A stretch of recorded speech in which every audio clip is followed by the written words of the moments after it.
That's going to lead us into the crash site set. This one from Steven Spielberg's 2005 movie, The War of the Worlds. And that is a real airplane. Or it's made entirely out of cake. It's difficult to tell. That was a retired 747.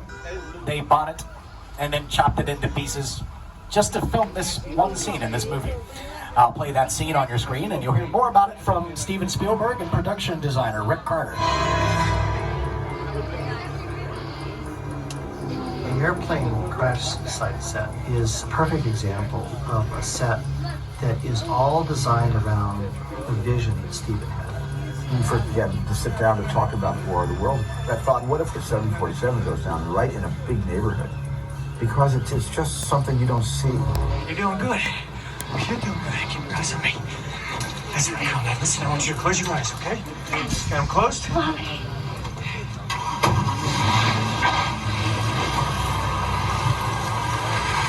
Robbie, get in. Get in.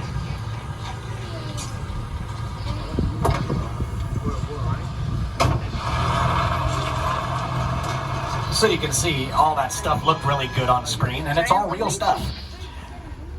Another practical set. When they say practical, it usually just means it's real or someone made it with their hands instead of a computer.